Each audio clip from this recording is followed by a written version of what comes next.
한번 읽어보겠습니다. 여러분들은 개정 성경을 다 갖고 계신 상황이니까 그냥 눈으로 따라 읽으시고 제가 한번 하나님 말씀을 받들어 읽습니다. 주님께서 모세에게 말씀하셨다. 너는 이스라엘 자손에게 말하여 오던 길로 되돌아가서 밑돌과 바다 사이 비하이로다 곧 바알스본 맞은쪽 바닷가에 장막을 치라고 하여라.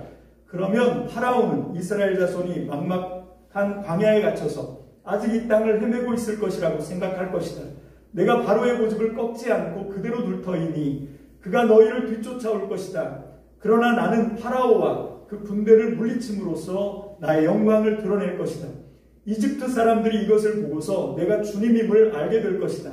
이스라엘 자손은 모세가 시키는 대로 하였다. 이스라엘 백성이 도망쳤다는 소식이 이집트의 왕의 귀에 들어갔다. 그러자 파라오와 그의 신하들은 이 백성에 대한 생각을 바꾸었다. 우리에게 종살이하던 이스라엘 백성을 이렇게 풀어주어 놓아보내다니 어쩌자고 이렇게 하였는가 하고 후회하였다. 파라오는 병거를 갖추고 그의 군대를 이끌고 나섰다. 그는 특수병거 600대로 편성된 정예부대와 장교들이 지휘하는 이집트 병거부대를 모두 이끌고 나섰다. 주님께서 이집트의 왕 파라오의 마음을 고집스럽게 하시니 파라오가 주님의 보호를 받으면서 당당하게 나가고 있는 이스라엘 자손을 뒤쫓았다. 마침내 파라오의 모든 병거와 기마와 그의 기병과 보병으로 구성된 이집트 군대가 이스라엘 백성을 추격하여 그들이 진을 치고 있는 비하이로 근처 바알스본 맞은쪽 바닷가에 이르렀다. 파라오가 다가오고 있었다. 이스라엘 자손이 고개를 들고 보니 이집트 사람들이 그들을 추격하여 오고 있었다. 이스라엘 자손은 크게 두려워하며 주님께 부르짖었다. 그들은 모세를 원망하며 말하였다. 이집트에는 묫자리가 없어서 우리를 이 광야에다 끌어내어 죽이려는 것입니까? 우리를 이집트에서 끌어내어 여기서 이런 일을 당하게 하다니 왜 우리를 이렇게 만드십니까? 이집트에 있을 때 우리가 이미 당신에게 말하지 않았습니까? 광야에 나가서 죽는 것보다 이집트 사람을 섬기는 것이 더 나으니 우리가 이집트 사람을 섬기게 그대로 내버려 두라고 하지 않았습니까? 모세가 백성에게 대답하였다. 두려워하지 마십시오. 당신들은 가만히 서서 주님께서 오늘 당신들을 어떻게 구원하시는지 지켜보기만 하십시오. 당신들이 오늘 보는 이 이집트 사람을 다시는 볼 수 없을 것입니다. 주님께서 당신들을 구하여 주시려고 싸우실 것이니 당신들은 진정하십시오. 주님께서 모세에게 말씀하셨다. 너는 왜 부르짖느냐? 너는 이스라엘 자손에게 명하여 앞으로 나아가게 하여라. 너는 지팡이를 들고 바다 위로 너의 팔을 내밀어 바다가 갈라지게 하여라. 그러면 이스라엘 자손이 바다 한가운데로 마른 땅을 밟으며 지나갈 수 있을 것이다. 내가 이집트 사람의 마음을 고집스럽게 하였다. 그들이 너희를 뒤쫓을 것이다. 그러나 나는 파라오와 그의 모든 군대와 병거와 기병들을 전멸시켜서 나의 영광을 드러내겠다. 내가 파라오와 그의 병거와 기병들을 물리치고서 나의 영광을 드러낼 때에 이집트 사람은 비로소 내가 주님임을 알게 될 것이다. 이스라엘 진 앞을 인도하는 하나님의 천사가 진 뒤로 옮겨가자 진 앞에 있던 구름 기둥도 진 뒤로 옮겨가서 이집트 진과 이스라엘 진 사이를 가로막고 섰다. 그 구름이 이집트 사람들이 있는 쪽은 어둡게 하고 이스라엘 사람들이 있는 쪽은 환하게 밝혀주었으므로 밤새도록 양쪽이 서로 가까이 갈 수 없었다. 모세가 바다 위로 팔을 내밀었다. 주님께서 밤새도록 강한 동풍으로 바닷물을 뒤로 밀어내시니 바다가 말라서 바닥에 드러났다. 바닷물이 갈라지고 이스라엘 자손은 바다 한가운데로 마른 땅을 밟으며 지나갔다. 물이 좌우에서 그들을 가리는 벽이 되었다. 뒤이어 이집트 사람들이 쫓아왔다. 바로의 말과 병거와 기병이 모두 이스라엘 백성의 뒤를 쫓아 바다 한가운데로 들어왔다. 새벽녘이 되어 주님께서 불기둥과 구름기둥에서 이집트 진을 내려다보시고 이집트 진을 혼란 속에 빠뜨리셨다.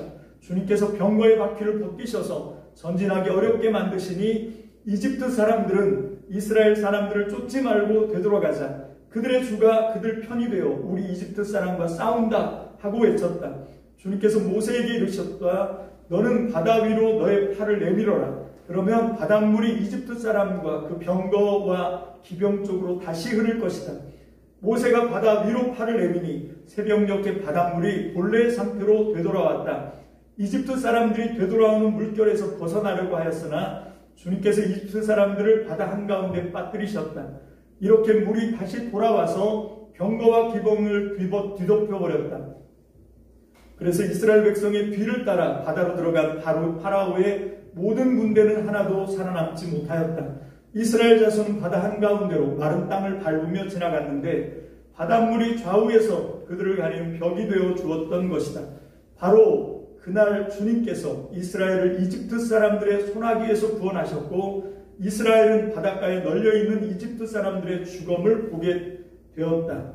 이스라엘은 이집트를 치신 주님의 크신 권능을 보고 주님을 두려워하고 주님과 주님의 종 모세를 믿었다. 아멘. 할렐루야. 좋으신 하나님 은혜와 사랑을 감사합니다.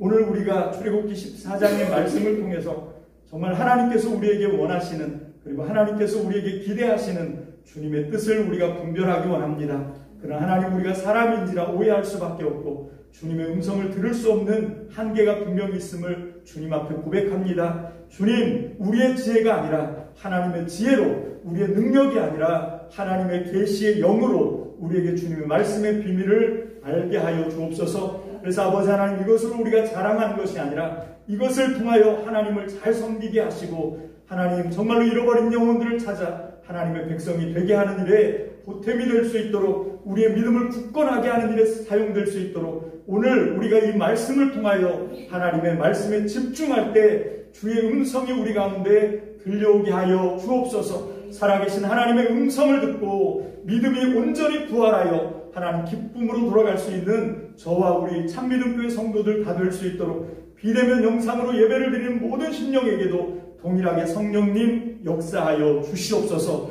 전폭을 주께 맡겨드립니다. 감사드리옵고 예수님의 이름으로 축복하며 기도합니다. 아멘. 할렐루야. 아멘. 자, 오늘 본문이 아니고 먼저 우리 다음 장인 15장의 구조를 제가 먼저 한번 여러분들에게 설명드리고 싶습니다. 출애굽기 15장은요 14장 홍해 사건에 대한 홍해 사건을 보고 난 다음에 그 다음에 나타나는 이스라엘 자손들의 반응입니다. 그래서 15장은 그 15장 22절부터는 제가 지난주에 먼저 우리가 15장 22절부터 공부를 했기 때문에 15장 1절에서 21절까지의 내용이 어떤 구조로 되어 있냐면 15장 1절 앞부분은 배경을 설명하고 있어요. 출애굽기 15장 1절을 보면 그때 모세와 이스라엘 자손이 이 노래를 불러서 주님을 찬양하였다. 이렇게 배경 설명을 합니다. 이 모세와 이스라엘 자손이 주님을 찬양했대요. 그렇게 시작된 찬양. 그래서 이제 그게 1절 하반절부터 모세와 이스라엘 자손의 노래는 1절 하반절부터 18절까지 쭉 이어집니다.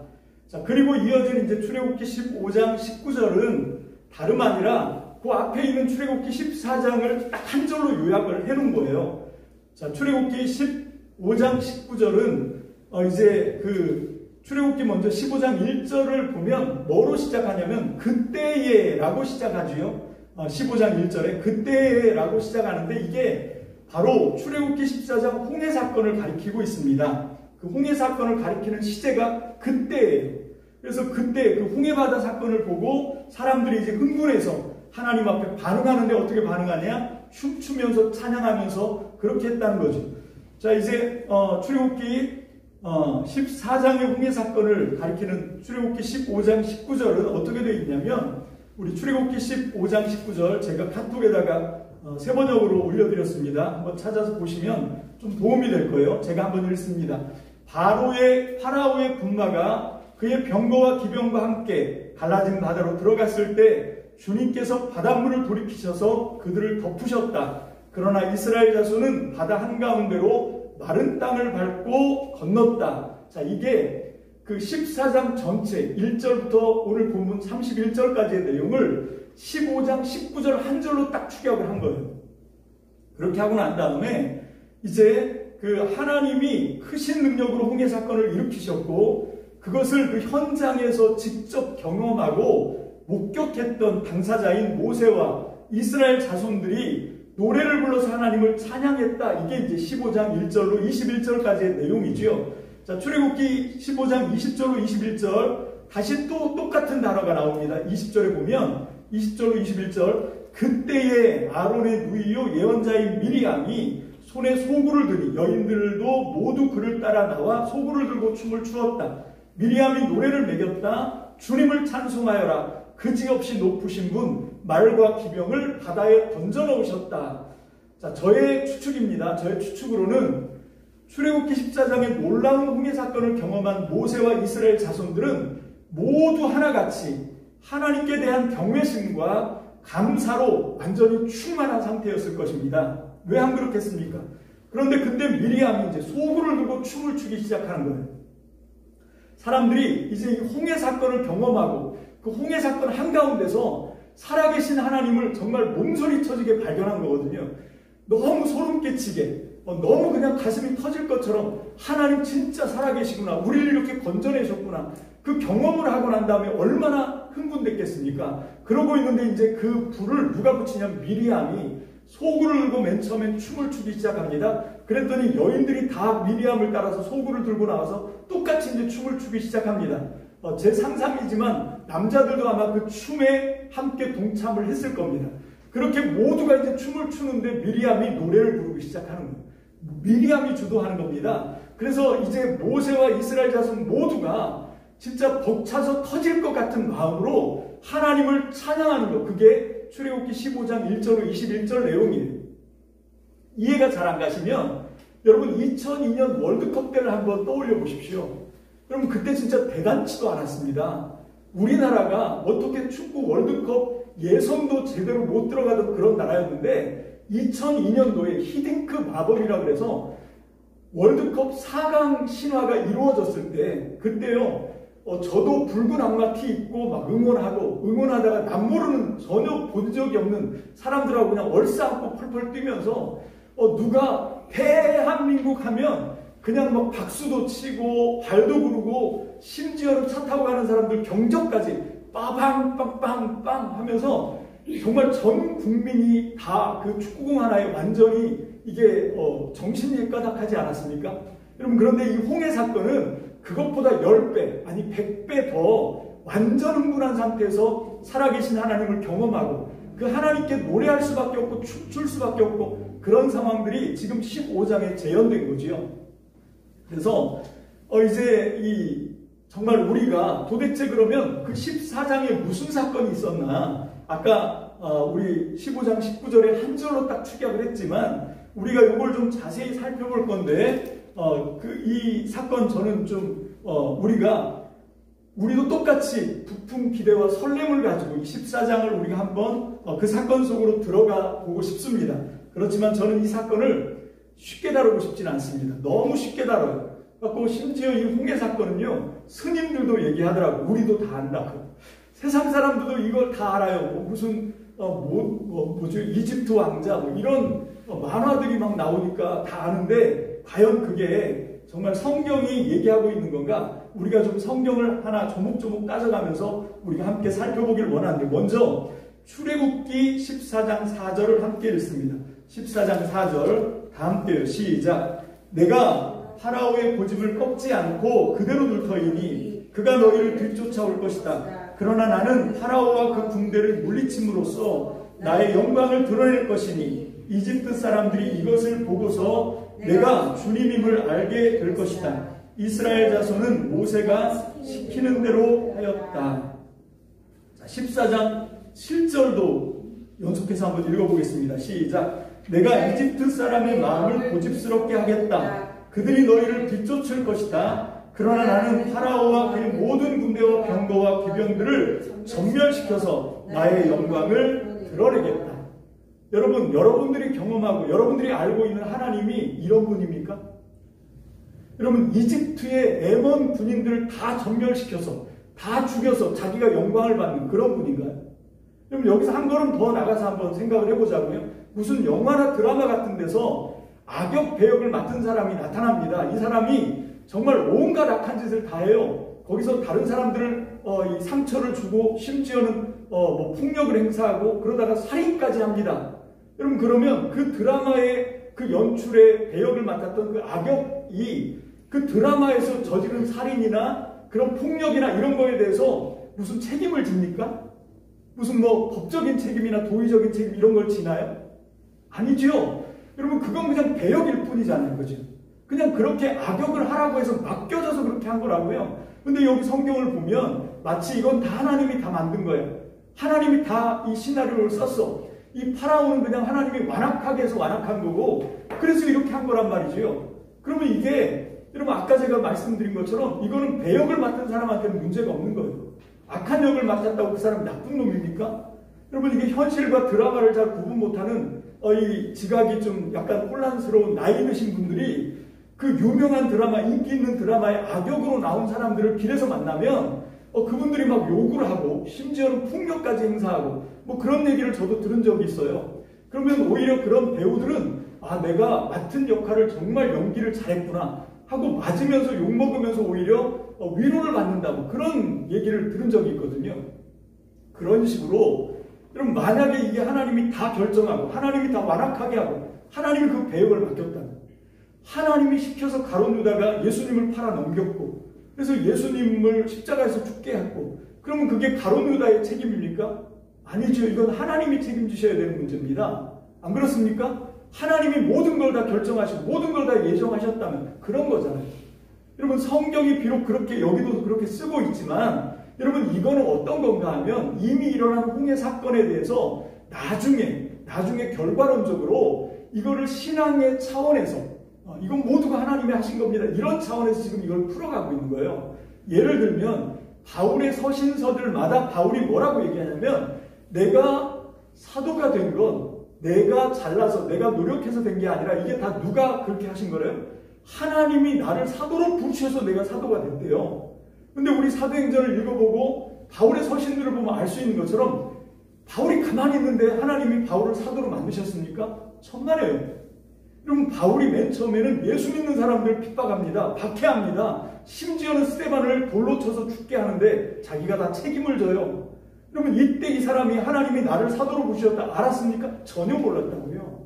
모르고 오히려 더 이제 완전히 광분해서 공문서를 받아가지고 다메섹 가서 이제 완전 일망타진하겠다. 그리고 막 달려가다가 거기서 주님 만나잖아요.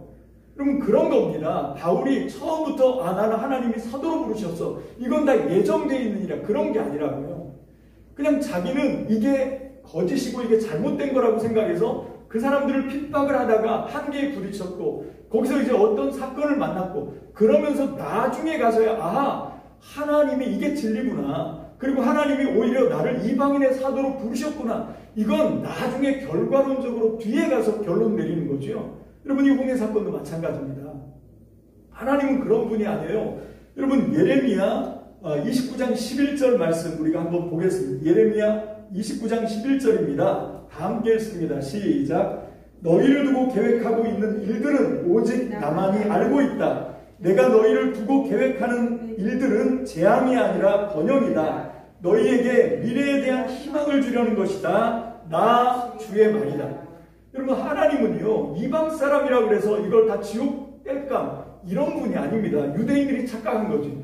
하나님은 오히려 모든 민족이 회개하고 돌아와서 바른 믿음으로 구원받고 오히려 복을 받기를 원하십니다. 이게 하나님의 마음이에요. 그래서 하나님은 이스라엘 백성 그 한 줌도 안 되는 이스라엘 백성 그 정말 우리나라 강원도나 아니면 경상북도만한 땅덩어리에 살고 있었던 그 한 줌도 안 되는 사람들을 당신의 제사장 나라로 택하신 거예요. 왜? 그건 뭔가 하면 모든 열방과 모든 민족을 구원시키려고. 그게 하나님의 마음이에요. 하나님은 우리를 벌주고 우리를 막 힘들게 하고 그러시는 분이 아니라 어찌하든지 돌이켜서 회개하면 하나님이 복을 주시고 구원하시려고 하는 그런 하나님이지, 그런 은혜와 사랑이 풍성하신 하나님이지, 여기 있는 이 말씀을 보고 그래서 많은 사람들이 구약의 하나님과 신약의 하나님은 다르다 이런 얘기를 하거든요. 예수님하고 완전히 다른 분 같잖아요. 근데 여러분 이걸 아셔야 돼요. 여러분 예수님이나 사도 바울이나 그 시대, 예수님 시대나 바울 시대 때 성경은 딱 구약 한 권밖에 없었습니다. 그럼 구약은요, 신약 없이도 구약은 성경으로 몇천 년 동안 쓰임받았어요. 근데 신약은 단 한순간도 구약 없이 신약만 성경이 된 적이 없습니다. 그리고 신약에 여러 가지 편지를 쓰고 복음서를 쓰고 뭐 예수님에 대한 생애를 기록하고 있지만 이게 성경이 될 거라고 이 사람들은 꿈도 안 꿨다고요. 이 사람들이 알고 있는 성경은 오직 구약 성경 하나뿐이었습니다. 여러분, 그래서 저는 오히려 구약 성경이 오히려 센터에 있다고 생각합니다. 여러분, 신약 성경, 구약 성경을 예수님의 관점에서 재해석한 거죠. 여러분, 예수님도 그 말씀을 하시는 거예요. 여러분, 지금 구약 성경에 보면 그런 이 우악스러운 표현들이 막 나오거든요. 구약의 하나님은 정말 이 사람들에 대한 생명 존중 그런 거 전혀 없이 그냥 완전히 물에다 놓고 다 수장시켜버리고, 여러분, 하나님이 처음부터 그걸 원하신 건 아니었다는 거예요. 여러분, 이건 마치 뭐와 같으냐면, 저 같은 경우도 중력, 이 세상을 지배하고 있는 원리 원칙 같은 게 있어요. 중력의 원칙 같은 거 있잖아요. 그죠? 근데 내가 그걸 무시하고 여기 2층 베란다에서 뛰어내리면 어떻게 되겠습니까? 무릎 나가겠지요. 그러면 다리가 부러집니다. 왜? 중력의 법칙을 제가 거슬렸기 때문에 그런 거지요. 그런 것처럼 하나님은 그렇게 자애로우시고 정말 모든 민족을 구원하려고 하지만, 그렇지만 우리 인간에게 너무너무 많은 자유의지를 준 거죠. 여러분, 창세기에도 보면 그런 말씀이 나오는데, 창세기 4장 6절로 7절 말씀 한번 보겠습니다. 창세기 4장 6절로 7절입니다. 이게 가인과 아벨 사건이 나오는데, 가인이 제사를 드리고 아벨 제사만 받고 자기 제사가 리젝이 돼요. 거절이 되니까 화가 막 잔뜩 나 있을 때 하나님이 가인을 찾아오셨단 말이죠. 그리고 말씀합니다. 시작. 주님께서 가인에게 말씀하셨다. 어찌하여 내가 화를 내느냐? 얼굴빛이 달라지는 까닭이 무엇이냐? 내가 올바른 일을 하였다면 어찌하여 얼굴빛이 달라지느냐? 내가 올바르지 못한 일을 하였으니 죄가 너의 문에 고사리고 앉아서 너를 지배하려고 한다. 너는 그 죄를 잘 다스려야 한다. 하나님은 우리가 그렇게 우리의 마음에 막 생각나는 대로 함부로 그렇게 중력의 법칙을 어기는 것처럼, 하나님이 온 우주의 중심인데 그걸 어기고 거스르고 살아서 지금 세상이 다 망가진 거예요. 여러분, 우리 인생이 하나님의 법을 따르지 않고, 이분이 온 우주의 중심이고 우리는 그분의 손으로 만들어진 피조물이거든요. 만들어진 건 만드신 분의 목적에 따라서 쓰임받아야 되는데, 만들어진 내가, 여러분, 우리가 이 세상에 나올 때 내가 오고 싶어서 왔습니까? 나 한번 대한민국에 한번 강씨 집안에 한번 태어나 봐야지. 내가 선택하고 온 게 아니라고. 그냥 나는 태어나 보니까 내가 지금 여기 있는 거잖아요. 여러분, 이거는 뭔가 하면 내가 주인이 아니고 하나님이 나를 지으시고 지금 이 역사 속에 나를 여기서 살게 하신 거죠.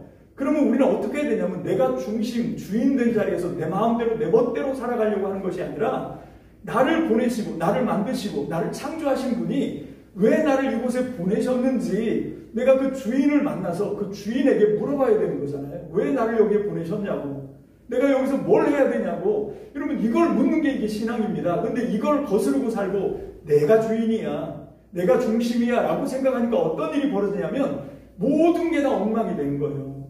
여러분, 우리 인간은 관계 속에서 사는 거거든요. 여러분, 제일 처음에 하나님과의 관계인데 내가 하나님을 내 삶의 중심에 안 놓으니까, 여러분들이 죄송합니다, 교회를 다녀도 하나님과의 관계는 다 어그러져 있는 거예요. 정말 내 삶의 일거수일투족을 다 그분이 주인이다. 그래서 주님이 원하시는 대로 내가 있는 힘을 다해서 주님의 뜻을 이루려고 할 때만 하나님과의 관계가 바르게 잡힙니다. 여러분, 그것뿐입니까? 내가 하나님과의 관계만 있는 것이 아니라 사람과의 관계도 있잖아요. 그렇지? 여러분, 사람과의 관계도 그러니까 다 깨지는 거예요. 하나님이 중심에 있으면 나만 하나님께 지음받은 하나님의 형상이 아니라, 여러분, 이 사람들 속에도 별 볼 일 없어 보이지만, 정말로 하나도 뭐 이렇게 부러울 게 없어 보이지만, 이 사람도 하나님이 만든 하나님의 형상이에요. 여러분, 그렇게 생각하면 사람을 함부로 대할 수 없습니다. 여러분, 영성했다고, 예수 잘 믿는다고, 기도 많이 했다고 하는 사람들이 사람을 우습게 생각하고 혐오하고 미워하는 사람은 그 하나님 안 믿는 겁니다. 정말로 하나님을 믿고 하나님이 중심에 있다고 하면 이 세상에 어느 누구라도 내가 함부로 대할 사람은 없어요. 그래서 예수님이 말합니다. 나보다 더 다른 사람들을 높게 여겨야 된다. 왜? 하나님이 만드신 분이니까. 내가 하나님의 그 권위, 그분의 주인됨을 인식한다고 하면 어떻게 함부로 내 주변에 있는 사람들을 내 마음대로 이용해 먹고, 내 마음대로 혐오하고, 내 마음대로 저주하고, 그건 하나님을 모르는 겁니다. 그래서 사람과의 관계가 다 깨지잖아요. 다 서로 이용해 먹으려고만 하고, 다 서로 자기가 더 위에 있다고 생각하니까 이 세상 77억 인구가 다 그러고 사니까 다 망가지는 거예요. 그리고 세상과의 관계도 마찬가지입니다. 내가 주인이 아니고 하나님이 중심에 있으니까 세상도 어떻게 하는 건가 하면 내가 다스리는 거예요. 경영하는 겁니다. 여기서 경영이 여러분 회사 경영처럼 이렇게 이윤 남기고 이건 빼세요. 요건 빼고 경영 다스린다라고 하는 말. 이것 때문에 정말 이 기독교가 이 지구를 엄청 다 망가뜨려 놨습니다. 생태계를 다 파괴했어요. 왜 이 다스린다는 말을 잘못 오해해요. 다스리는 게 내 마음대로 착취하고 내 마음대로 막 다 이렇게 내 마음대로 다 훼손하고 그렇게 하는 게 다스리는 게 아닙니다. 다스리는 건 뭔가 하면 그 있는 상태를 가장 최선의 상태가 될 수 있도록 도와주는 거예요. 여러분 그게 우리의 역할이었습니다. 주님은 우리에게 그걸 하라고 우리에게 하나님이 창조하신 모든 피조물을 맡겨주셨는데 우리는 어떻게 했냐면 하나님을 중심에 놓지 않고 내가 온 우주의 중심이 되다 보니까 그것들을 다 훼손하고 망가뜨려 버렸습니다.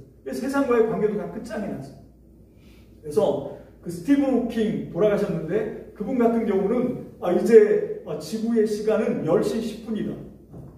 이 10시 10분이라고 하는 건 뭔가 하면 지구 시간이 오후 10시 10분인데 오후 10시만 돼도 어떻게 고쳤을 수 있는데 10시 10분이라고 하는 건 이제 더 이상 지구는 고칠 수 있는 가망성이 없다. 지금 우리가 만나고 있는 이 자연재해들을 보세요. 여러분 올해 장마가 거의 50일 넘게 우리나라에 폭우를 쏟았어요. 여러분 이게 뭔가 하면 생태계 파괴예요. 여러분 지금 미국 같은 데는 불 한 번 나면 몇 달씩 안 꺼집니다. 왜? 온 세상이 다 이 개발을 한다고 다 탄소로 다 뒤범벅을 해놔가지고 불이 나면 꺼지지가 않습니다. 오히려 더 활활 탑니다. 여러분 엄청난 고온 현상이 막 일어나고 있습니다. 시베리아가 30m 올라갔다. 이게 기록입니다. 기록. 이게 지금 겨울이 다가오고 있는데 시베리아가 어마어마하게 더워져요. 왜 그런가 하면 이게 다 망가뜨려서 그래요. 근데 가장 심각하게 하나님을 중심으로 모시고 살아야 되는데 그렇게 하지 않아서 가장 심각하게 훼손시킨 게 있습니다. 하나님과의 관계, 사람과의 관계, 세상과의 관계 말고 더 심하게 훼손시킨 게 뭔지 압니까? 나 자신과의 관계예요. 가장 중요한 출발이 나 자신과의 관계거든요. 예수님도 말씀하십니다. 내 이웃을 어떻게 사랑하라고요? 네 몸처럼 사랑이라, 너처럼 사랑이라 이렇게 얘기했는데 여러분 우리는 나를 되게 인정하지 못해요.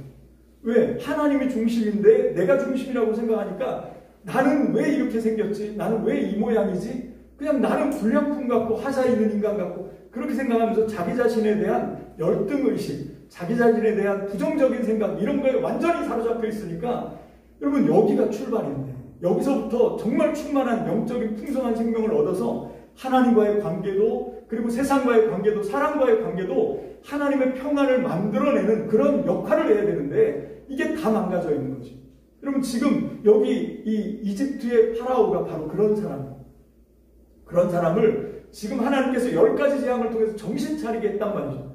그런데도 이게 정신을 못 차리고 하나님을 인정하지 않으니까 결국은 어떻게 하냐면 자기만 망가진 게 아니라 자기의 희망이었던 아들도 죽게 만들고 그걸로도 모자라서 정말 최고 자랑했던 최정의 그 병거 600승과 그리고 최정의 부대 장교들과 모두를 다 정말 이집트의 정예 부대를 전부 수장시키고 다 죽게 만듭니다. 물론 이게 이집트의 역사에는 없습니다. 근데 지금 이건 어떤 의미로 얘기하냐면 이건 역사책이 아니에요. 이건 과학책이 아닙니다. 정말 이 성경을 읽으면서 제일 미련한 게 뭔가 하면 여기서 역사적인 어떤 고증을 자꾸 찾아요. 그게 아니고 이거는 하나님이 제사장 나라로 만들었던 그 이스라엘 백성들이 하나님이 누구냐 하고 질문하면서 거기서부터 이제 찾아가면서 그들이 서로 구전으로 전해 들었던 이야기들 이런 것들을 수집해서 만들어낸 거예요. 여러분 그러다 보니까 이게 역사적으로 안 맞을 수 있습니다. 지금처럼 뭐 도서관이 도시마다 깔려있고 저희 거제에도 도서관이 잘 돼 있던데 아산만은 못하지만 여러분 그렇게 모든 자료들이 막 빼곡하게 갇혀있고 그런 시대가 아니에요. 여러분 지금 이 이야기는 지금부터 3,500년 전 얘기입니다. 그때 뭘 알겠어요?